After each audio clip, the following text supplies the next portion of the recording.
So what are we doing today at Eagle Rock? So we're going to install one of these hobo temperature loggers.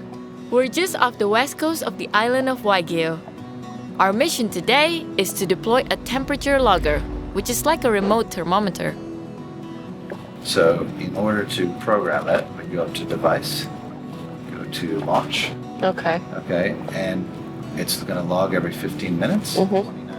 We're trying to understand how the reefs in Raja Ampat are responding to changes in water temperature. How long does it take for you to retrieve it back again? They'll store the data with a 15-minute resolution. They will store the data for 15 months.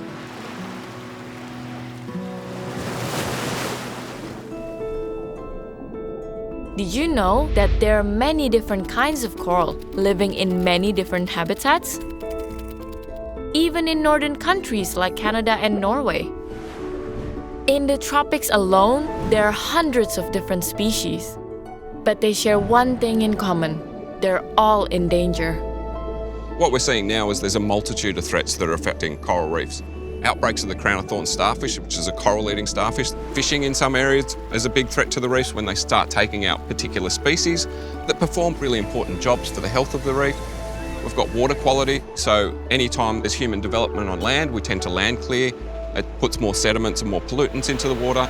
All these have the potential to do serious damage. But the greatest of all, climate change. The ocean is getting warmer. Contrary to popular belief, coral is not a slimy rock. It's actually an animal.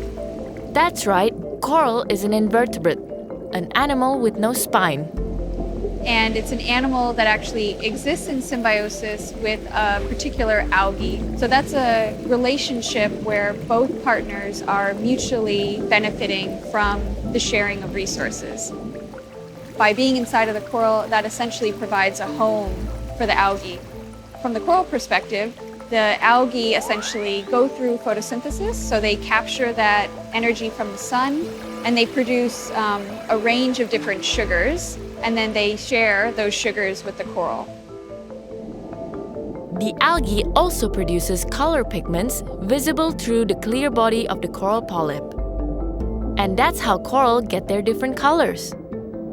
But if the water gets warmer, even by 1 to 2 degrees, and stays that way for too long, we have a problem.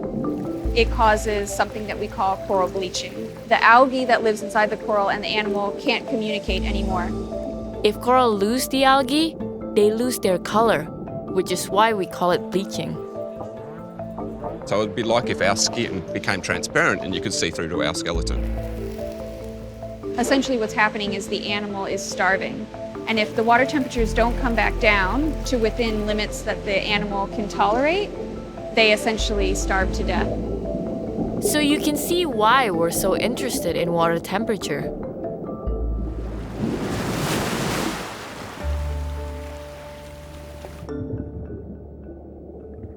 Back at Eagle Rock, we found a good spot for a remote logger. While we're here, we're also recovering one that's been collecting data for the last year. We'll add it to the data that Conservation International has been collecting in Raja Ampat over the last decade. Is that it? Okay, then. See, the temperature goes as low as kind of 26.5 right there. Okay. And it's going up as Oh high my as God. 35. Okay, so these are corals which are being exposed to a 9-degree change. This is, Blood. this is daily. That's insane range. Exactly. And then you have The results are surprising. Here in Raja Ampat, where there's been less bleaching than in other parts of the world, there are huge variation in water temperature.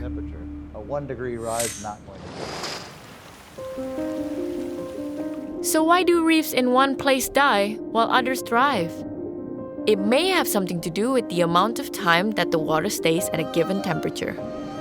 If the temperature is initially high but then subsides quite rapidly, there is evidence to suggest that corals can essentially recover.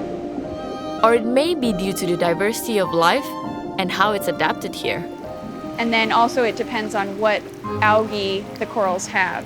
So if they have a generally heat-tolerant algae, they're much better at surviving after a temperature stress. Scientists are still exploring all this.